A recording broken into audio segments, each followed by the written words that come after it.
So hi Charles, lovely to see you today, and thank you for taking some time out of your very busy day. I'm talking to Charles Bunn today, and he's the HR director at Eastside Co, and they're a private sector company and working as a Shopify agency, Yep.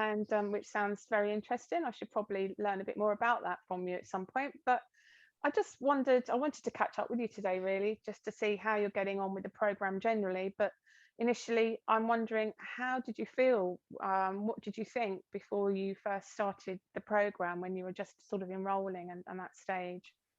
Yeah, so I've been considering joining the CIPD at AheadHR for I guess 2 years. And I had really two apprehensions. The first was weighing up whether it was the right time for me to do it. And the second was whether I had a level of education high enough to go straight into a level 7 rather than say a 5 or a 3. Those are my biggest apprehensions going into it.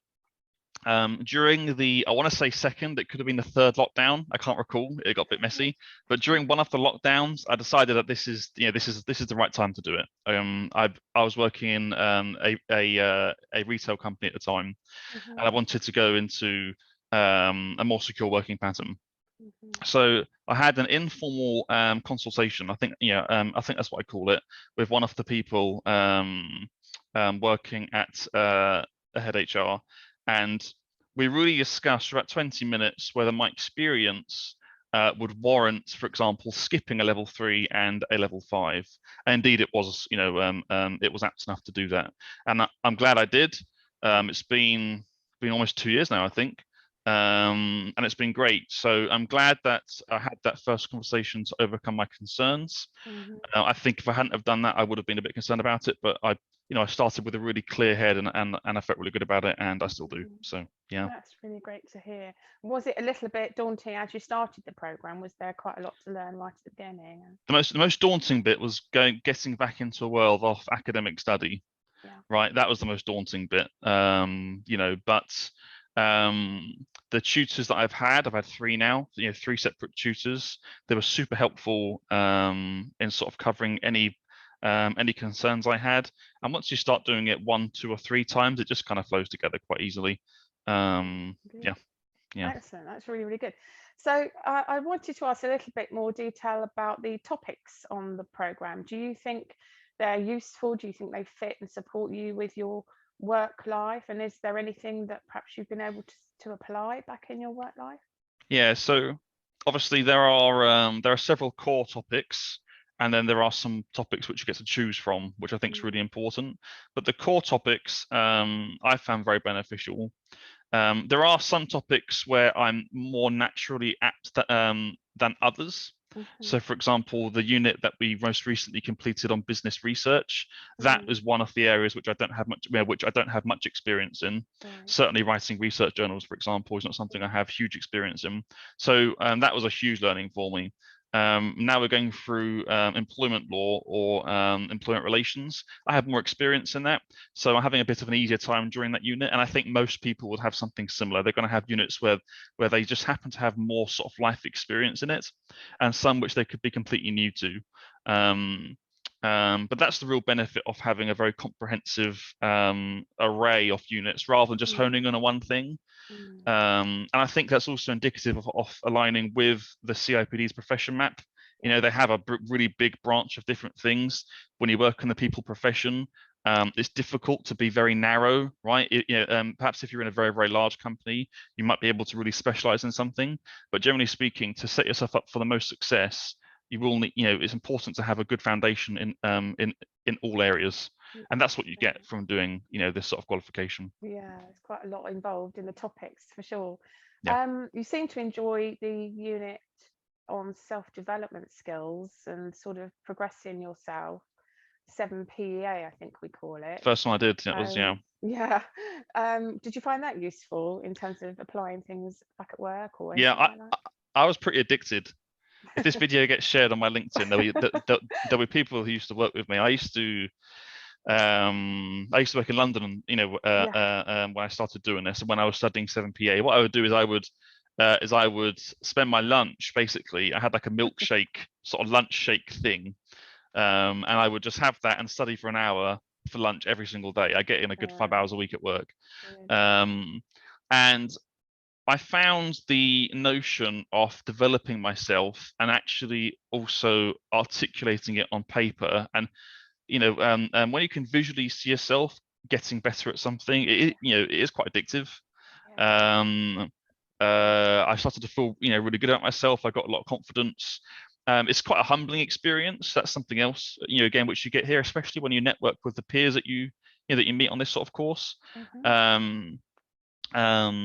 But yeah, the self-learning, self-development has been something which I've gotten really into, and still to this day I will update my sort of journals and things and what I can do, and it's helpful for the future because it's like a portfolio, right? It means if you're going for a job in the future, you can literally give over your learning journal. Sounds a bit lame, right? But it's true. You can do it. It's true though. Yeah, and I do that. you've got like a heap of evidence of things you've done that your prospective employer could look at. So yeah, really good. Well, you've mentioned several of these already, so I hardly need to ask, but are there any particular plus points you would identify for the program? One or two things that stand out for you that you think are really positive about the program? There's loads of good things, some of which are obvious. The one that I will call out, which is probably the most often unrecognized benefit, which is a indirect benefit, if you'd like, is the sheer amount of great quality networking which you get to do during this qualification. I hadn't considered how important that was until I actually saw it happening. When I went into the qualification to begin with, I only knew people, within my circle, i.e., I only knew people professionals in the businesses that I worked at. I didn't know anyone from elsewhere, maybe a couple, but not many, right? Suddenly, now I've got a network, a circle of 30 people that I can draw on. They work in different sectors. They work for charities, the public sector, the private sector. Some of them are HR partners, some of them are HR managers, some of them are HR directors. It's a huge circle of people, and we're all working towards the same common goal. Yeah. And that sort of networking is really hard to recreate organically. I attended the CIPD student conference this year, and whilst I made a lot of connections, everyone's really going there to digest the content. That they're very much going there to consume the content. Whereas when you're in a sort of collaborative course like this, you come out with such a strong networking, which you can measure against, you can compare against. That is by far and away the most valuable indirect benefit that I've had, and I think I will continue to have as well. Yeah. Fantastic, great, and long may you have it. Yeah, and I think you will. It does tend to last in the long term, from my experience. So that's brilliant.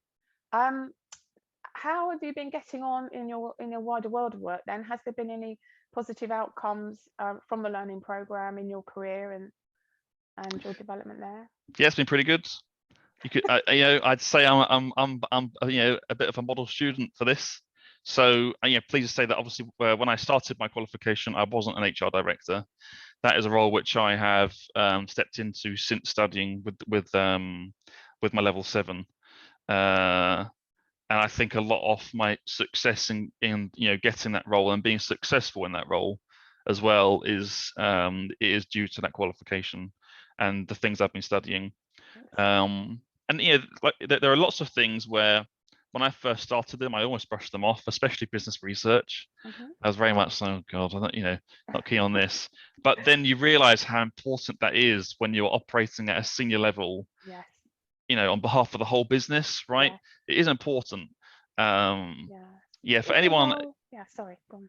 I was going to say, for anyone who's looking to get into any kind of HR management or senior leadership position, level 7 is in my humble opinion the way to go. It really is.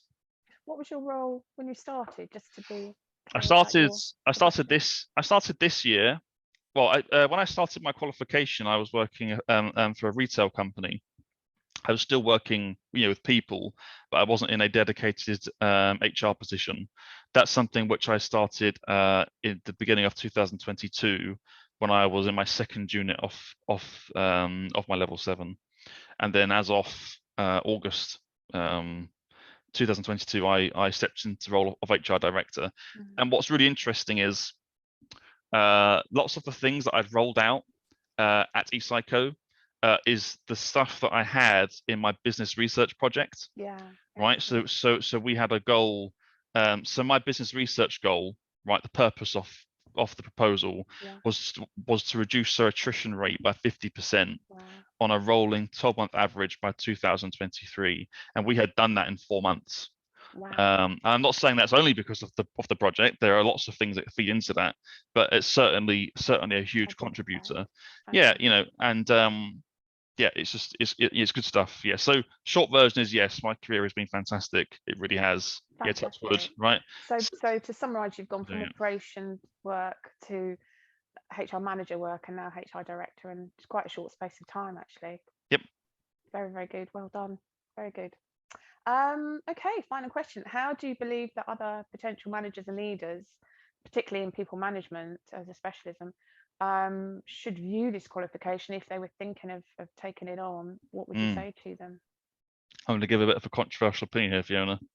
So obviously, I've spent a lot of my career working in operations and retail, right? I've been doing it for a long time, and I strongly recommend anyone who is working as a people manager, especially for large teams, especially where you're managing managers, really consider, a career in HR. Retail's tough, um, and the skills that you learn from managing large teams and managing managers, that is invaluable in human resources. It's a real strength that you can bring to bring some sort of commerciality to the HR department, which is often lacking, I think, in some of the businesses. And I'd strongly encourage people to to look into it. It was a great move for me. I'm so glad I'm so glad that I did it. And I think people would really benefit from considering it themselves. Good. Thank Yeah, you. and being a good leader, a good manager, it is, it's part and parcel of HR, right? If you're able to work with people, if you're able to have difficult conversations, if you're able to resolve conflict, if you're able to align teams towards a common goal, you're already halfway there. All you need to do is fill it in with some education, qualification, and research, which you get from level 7, and then you're done. And you really are. Yeah. Really great. Yeah. Well, thanks so much for taking the time out to chat to me today, Charles, and I wish you all the best in your ongoing career and with your new family. You've got a new family as well. Just Yeah, I've got to a your 6-month-old daughter. She was born this wonderful, year. Yeah. wonderful. And I wish you all the best, and we look forward to working with you to complete your program. So Thank you. excellent. Thank you so much for your time today, Charles. Thank you. Bye.